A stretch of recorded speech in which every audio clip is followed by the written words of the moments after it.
On that bitter January 1876 winter, widower Edgar Bellamy trudged alone into a blizzard in Montana Territory, with no idea that fate was about to take charge of his life in the most unexpected way.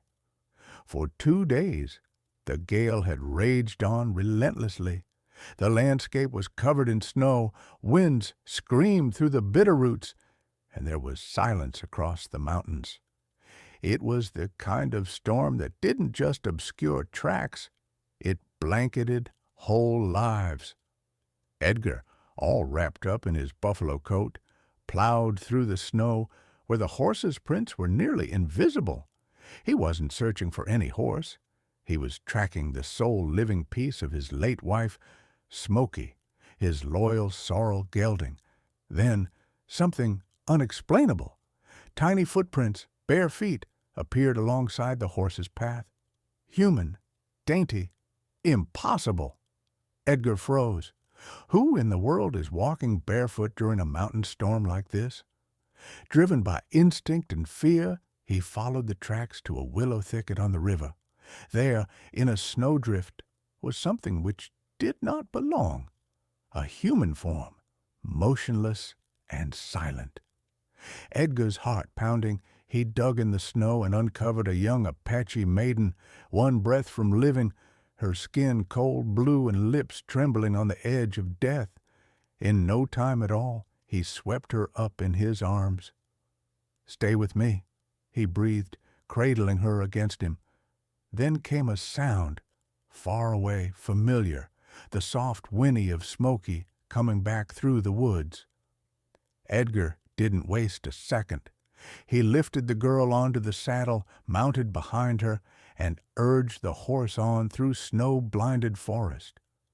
Would he make it to shelter before it was too late? His cabin finally loomed like a ghost behind the storm, quiet and cold. He took her there, fueled the fire, and peeled off her soaked clothes with gentle, surgical care. Wrapped in every blanket he had, especially Maria's, he served her tea, a dolorous sip at a time. Her breathing was strained, her flesh cold, her future unknowable. But Edgar was not about to lose another soul. Then, a miracle, a catch in her breath. She was alive. Outside that night, the storm raged. Inside, Edgar sat vigil, revolver on the table by his chair, lying in light sleep until a scream shattered the quiet. The girl sat bolt upright on the hearth, wild with eyes, screaming in a foreign language. "Chia! Kurak! Kurak!" she cried, her trembling voice shaking with terror.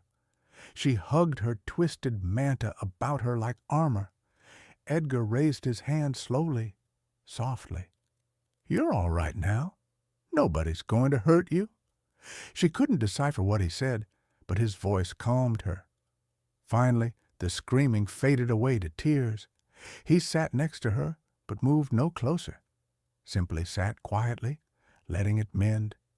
He warmed up plain stew later and set it down next to her. Slowly, hesitantly, she ate. The weeping stopped. "You don't speak English," Edgar spoke quietly. "Or perhaps you just don't trust me." When he pointed to himself and said, "Edgar," she finally nodded.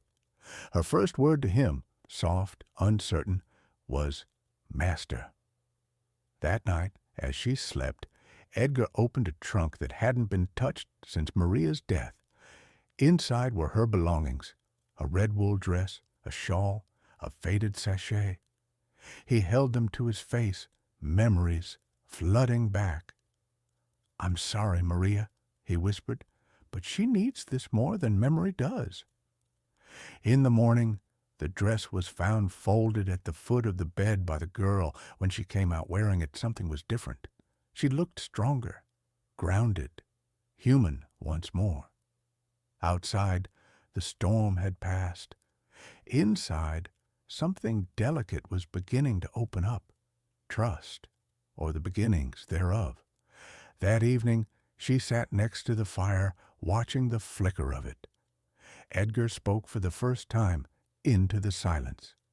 "You You have no reason to trust me, but whoever Kurak is—" He paused, voice commanding. "He's not getting you back." Her head whipped toward him, eyes flicking open in horror. "No, bring me back," she whispered. She shivered as she spoke. "Don't bring me back." Edgar leaned over, rock hard and composed. "No one's bringing you anywhere," he declared. She trembled, but not with cold. Edgar hesitated before laying his hand over his chest. "You're safe. You're free. I'd die before I let them have you." She looked at him for an instant, unblinking, reading his face, and nodded, slowly. The fear in her eyes didn't lessen, but for the first time it eased. The days passed, like clouds across a frozen sky. The storm raging outside became gentler, but winter still clutched the land in its fist. In the cabin, something had changed. She moved quietly across the room, a specter learning again to breathe. One morning, in a voice barely a murmur, she breathed her name, Tianita. She still spoke little, but her body no longer sprang at the creak of wood. She helped with the gathering of firewood, stirred stew with confident hands, and even smiled at Edgar when he scalded himself heating the stove. "Tianita," Edgar said one evening at the campfire. "Strong. What does it mean?" She looked up from across the flames. "Dancing flower," she whispered. Edgar's eyes snapped wide in surprise. "Gentle name," he laughed, "for someone who ran 3 bounty hunters off with a glance." She let out the barest laugh, no sound, just a whiff of life returning. That night, Edgar pulled a book off the shelf, Maria's book, a missionary's journal of the Apache and other nations. He pushed it across the floor to Tianita. She touched her hand to it, then picked it up, her fingers tracing over the worn gold lettering. She turned a page and paused on a rough symbol, feathers surrounding a sun. "This," she breathed. Edgar knelt down. "You recognize it?" She nodded. "My family, Bear Clan, my father, Gila." "Curandero?" Edgar asked. "Yes." She turned another page, a blanket for ceremonies, another page, a initiation, a young girl standing alone at dawn. "My day," she said, tracing her hand over the picture, "when I became woman." She was remembering, piece by piece. Later, huddled in her manta by the fire, her voice broke the stillness. "He's me," she said. "Kuruk, great warrior, kill many. He desire alliance, beg father for me." Edgar held his tongue, listening. "My father consented. For peace." She struggled to breathe. 3 days ago I heard them. Kuruk said he'd tame me, break me." She clutched the blanket tightly. "I tried to escape. They captured me, tied my hands, swore they'd wait until the day." She looked down at the ground. Storm came. Horse was spooked, spilled into the ravine. Edgar's stomach roiled. "They thought you were dead," he told her. She nodded. "I walked long, then no more. Then you." Edgar leaned back, letting it all sink in. "They'll come," he said, "Kuruk or someone else, when they discover you're alive." Tianita didn't flinch. She gazed into the fire. She knew already. "Are you ready to fight for your freedom?" Edgar asked. Her eyes met his, dark, steady, and she nodded. "Yes." He stood up, walked to the door, and pushed it open. The storm had also passed. Stars burned cold overhead among the trees. "Then we leave at dawn." The snow had grown soft. The cabin stood like a guardian among the pines. Inside the cabin, the fire whispered, keeping what little peace they had found. But peace never lasts. After midnight, Edgar heard it, hooves muffled in snow. He moved slowly to the window, rifle in hand. 3 riders, coats dust-colored, snow clinging to their hats. One knocked hard. Edgar cracked the door. "Evening," the man said. "We're looking for a runaway redskin. Word is she passed through here. $500. "You heard wrong," Edgar replied calmly. "Ain't nothing here but smoke and silence." Another man squinted toward the corral. "Blanket on your horse. Red River pattern." Edgar did not blink. "Traded it years back. I liked the colors." The third leaned forward. "You got any women in there?" Edgar's voice was cold. "Only ghosts." Silence. "We'll be around," the leader said. They turned and rode into the dark. Edgar shut the door, locked it. He leaned against the wood, shaking breath. Tianita sat by the hearth, motionless as stone, manta wrapped around her like armor. The fire danced shadows and light across her. "They burned," he said. She lifted her head, fierce, calm eyes. "You could have left," he said. "You stayed too," she replied. No words now. Shared silence. Then hoofbeats. Louder, nearer. They were coming back. Edgar stood, a revolver in hand. Tianita stood beside him, her manta wrapped around her as body armor. Her face was set in calm. The leader's voice boomed from outside. "We know she's in there. Bring her out." Tianita stepped forward. She spoke words, not English, but Apache. Low to start with, then building like thunder. "You bring death upon your heads," she wailed. "This earth is sacred. This fire is protected. The spirits will claim your bones." The wind shifted. Horses snorted. One retreated. Inside the cabin, Edgar froze, not with terror, but awe. Tianita did not vocalize. She invoked. Her voice was fire and stone. One of the bounty hunters placed hand on gun. Tianita approached the door, arms outstretched. "Leave this land, or be entombed here." The fire snapped at her back. Shadows swirled. The men turned, rode off, fast, afraid. Silence returned, deeper than it had ever been before. Tianita sank to her knees. Edgar crouched beside her. "You did it," he whispered. "You drove them away." "I was defending home," she said. "You did." They knelt side by side, forehead to forehead, the fire between them, heart beside heart. "You didn't run," he said. "They would have dragged me off. You could have run too." "Not I," said Edgar. "I'm staying too." Snow fell outside. Inside they rode out the storm, side by side. With first light, Edgar packed the final satchel. There was no need to speak. They couldn't stay. Bounty hunters would return, or worse. Tianita worked alongside him, braiding her hair, cinching on her manta like armor. Her eyes were changed. Something new lived there, determination. They rode south, down the river, and turned to ride west into the woods, off the roads, out of view. Smoky carried the weight. Her horse, a chestnut mare that Edgar once broke himself, plodded steady beneath her. Their past was behind them, but the real journey was just beginning. Tianita rode directly behind Edgar. "You ever rode before?" he shouted. She shook her head. "Once only, not far, not like this."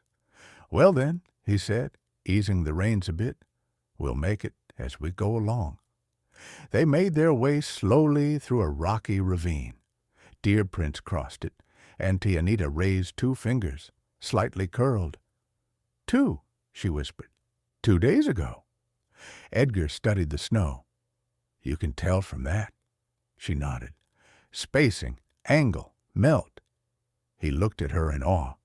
"You see the world differently than I." "You have a horseman's ride," she said quietly. He chuckled. "Took years.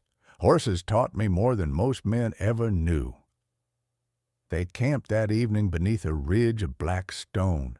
Wind blew low, as if in wisps, curling round rock. Edgar built a small fire and charred salted meat. He served dried apples from a jar, stored in haste, but now consolation. Tianita stared into the fire for an eternity before she spoke. "I never knew my mother," she said quietly. Edgar raised his eyes. "She died when I was young. Not in sickness. Not in childbirth."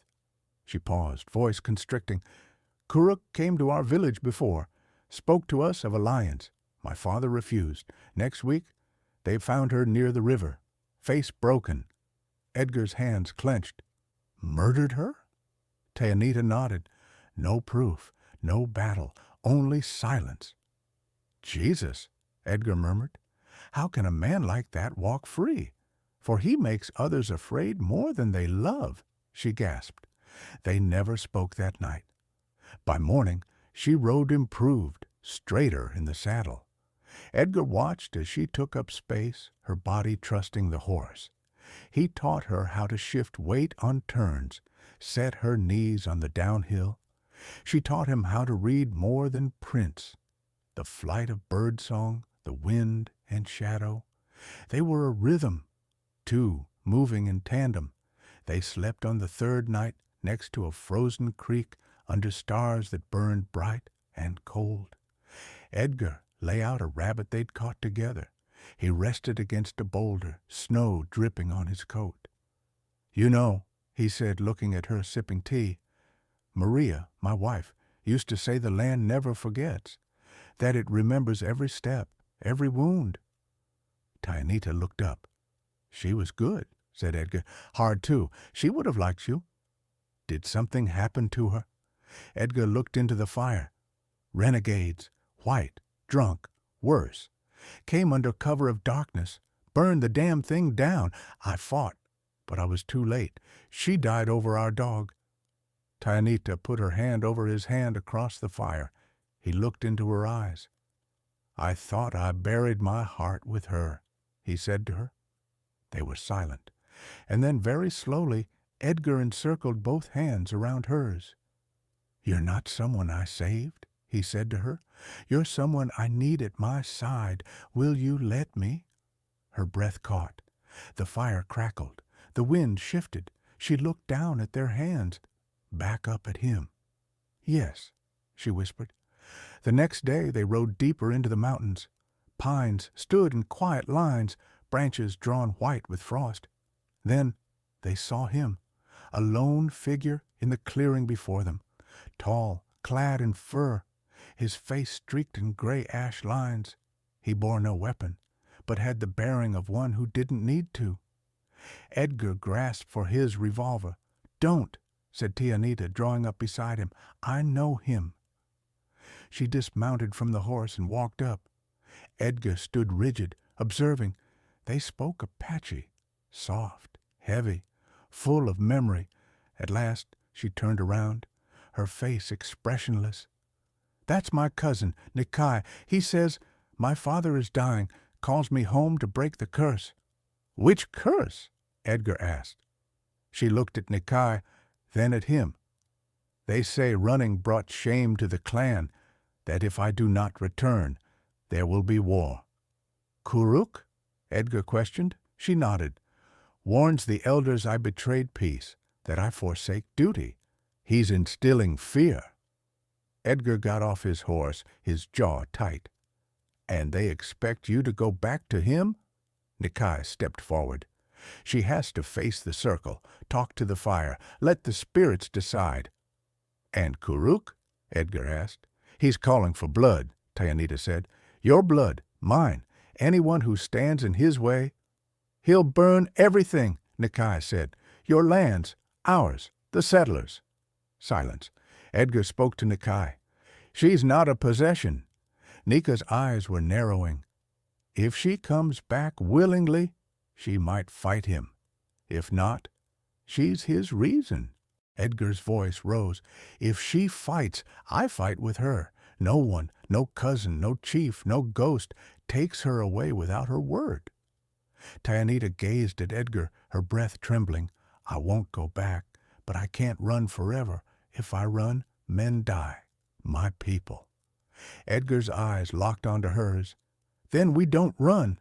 She addressed Nikai, resolute voice. "I will go, not to kneel, but to speak. Nikai nodded. Then ready yourself. The mountain awaits. They camped that night in a hollow of rock. The trees whispered meanings beyond their understanding. Tyanita painted red ochre symbols on her arms. Bear Clan symbols. Edgar sharpened his knife in silence. No threatening words. Only purpose. I believed we were almost free, he breathed. We are, she replied. Even if I die, I make the choice. You're not dying, Edgar said. You're standing, and I'm standing with you. She looked at him across the fire, reached for his hand. He took it. Above them, stars blinked through black branches. Somewhere, a coyote howled, the same one that had followed them for days. Closer now, like a witness. They didn't sleep much, but they didn't sleep apart. Morning would bring judgment, but tonight they were still free. The way into tribal lands was lined with lofty pines and heavy stillness. Frost hung like abandoned prayers. The mountain loomed above. They rode in a line, Tyanita in front, back ramrod straight and breath serene. Edgar behind her, eyes ever moving. Nikai at the rear, quiet and alert. Each evening they kindled little fires, and each morning Tyanita trained. She used her knife to slash saplings, slam distant logs with precise tosses.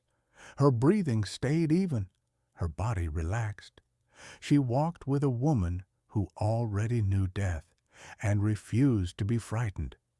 Instead, she panted, readjusting her grip, you shoot with the heart first, then the blade listens. Edgar smiled, impressed. I'll keep that in mind. In return, he placed a revolver in her hand. Now, you talk my language? She eyed it warily. I do not enjoy the noise. Nor I, Edgar admitted. But sometimes noise is the only thing men are ever going to get. He took her fingers gently through the handle, showing her how to grip for the kick, how to draw breath before she squeezed the trigger. The first shot sailed wide, the second grazed bark. By the third break of day, she shot a pine cone in 2 out of 10 paces. You're a fast learner, he said. She said nothing, just reloaded. Later in the day, as Tyanita bathed in the river, Nikai walked over to talk to Edgar. His stance was not threatening, but tense. You love her, he said, not a question. Yes, Edgar replied firmly. You are not of her people. I know. You are not her future. Maybe not, Edgar replied softly, but I am here, and I would die for her. Nikai regarded him for a very long time, then nodded once. Then live for her first. That night, after Tyanita slept by the fire, Edgar sat isolated, revolver in his lap. With his hand from his pocket, he produced a minute carving knife, Maria's ancient sewing knife, and cautiously cut letter by letter, stroke by stroke. When he had finished, he smoothed it with his thumb. Tyanita, he whispered to the fire, this gun shoots only for her.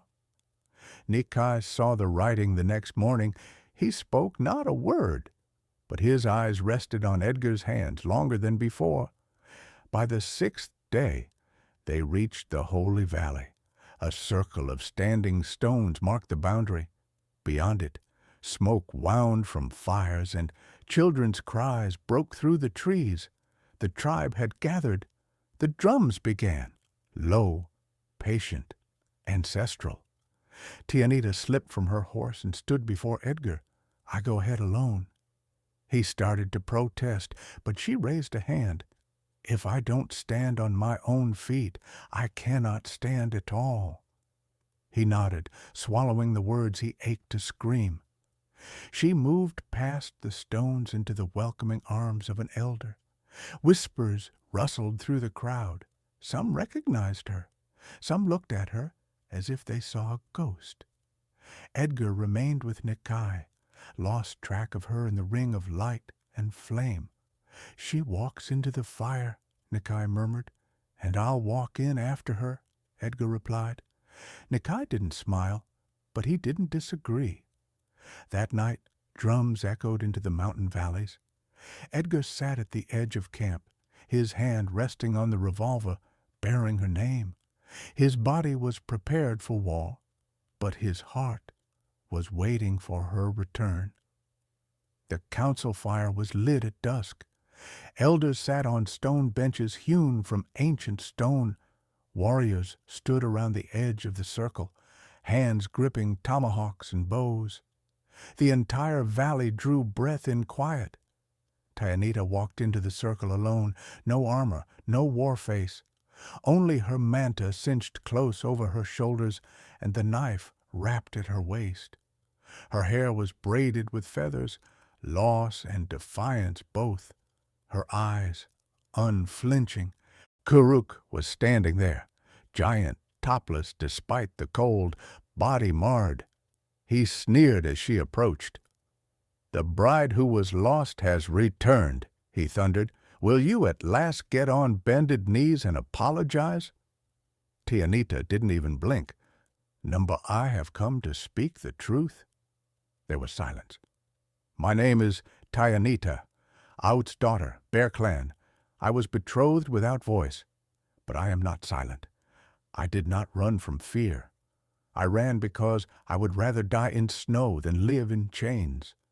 Kuruk chuckled, a hard, cruel sound. "Chains? I promised you honor." "You promised me submission, after murdering my mother to punish my father." Gasps erupted from the elders. Tianita shifted, exposing her wrists, still faintly scarred. "I was bound, dragged, beaten. I broke free because the storm was merciful, and I came back not to beg, but to show you what you are." Kuruk stepped forward, his fists clenched.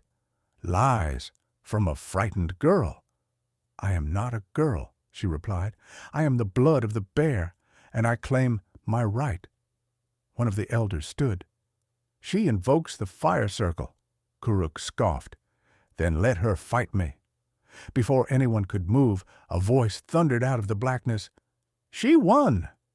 All heads swiveled. Edgar stepped into the firelight. Next to Kuruk, he was shorter, older, but the revolver hung heavy on his hip, and the scar on his cheek caught what little light the flames produced. "I challenge for her," he declared. "Under your laws, a warrior can name their second." Gasps, whispers. Some protested, others nodded. Kuruk growled. "You are no Apache." "No," Edgar said quietly, "but I am her shield." The elders grunted. One spoke. "Accepted, at dawn, to the blood." That night in the tent, Tianita sat beside Edgar, hands wrapped around him. "You don't have to do this." "I know," he said. "They could kill you." "Maybe, but he will not take you." Tears threatened to spill from her eyes. "I would rather lose a war than lose you." He kissed her forehead. "Then let's win both." Sunrise red and cold. The ring reformed, smaller, nearer. Warriors around the circle. 2 men entered, one struggling to dominate, one struggling for love. Kuruk struck first, quick, cruel. Edgar sidestepped, but the sword tore his shoulder, blood welling into the dust. "Already tired, white man?" Kuruk taunted. Edgar said nothing, waited, breathed. Kuruk came again, wide and sloppy.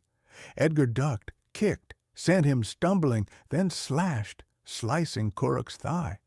The crowd gasped. Kuruk bellowed, fury in his eyes. He tackled Edgar, pinned him, hands at his throat.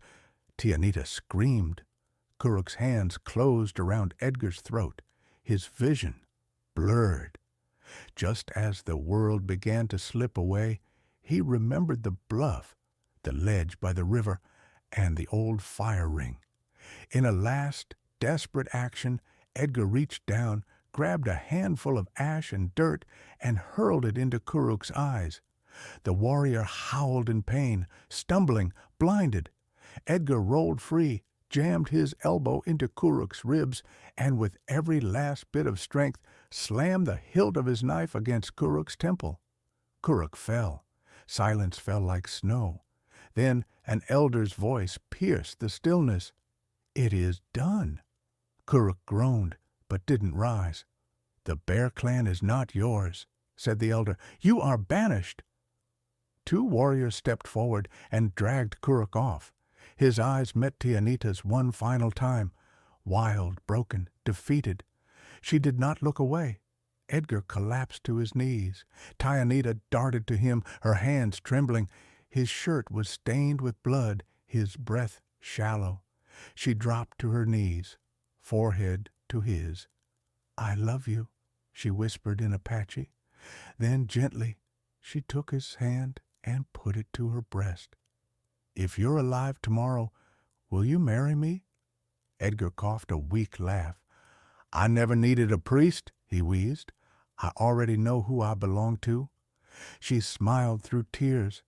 The tribe lifted him with care, tended his wounds, and that night they sang, not of war, but of victory. Weeks passed. Spring came late that year, but it came. Edgar built a cabin on a piece of land on the riverbank with his own 2 hands. Tianita wove new patterns into their shared blanket, symbols of survival, of renewal, of 2 lives as one. One morning, when snow dripped and the first bird sang from the birch tree, Edgar sat by the window with a leather-bound book on his lap. He paused, smiled, and wrote, "I went looking for a horse in the snow. I found a warrior, and she saved me more than I ever saved her." He closed the book then, stood, and kissed his wife. In a country once ruled by vengeance and silence, a widowed cowboy and a warrior woman wrote fate, with courage, with love, and with fire. Edgar Bellamy didn't only rescue Tianita, he stood with her as she reclaimed her name, her people, and her voice. She gave him something he never thought he'd know again, a reason to live. If this story moved you, if it awakened something wild, something true, subscribe to Frontier Tales. Here, we don't just share tales of guns and dust, but of hearts that beat louder than war drums, of love that dares to stand up to the storm.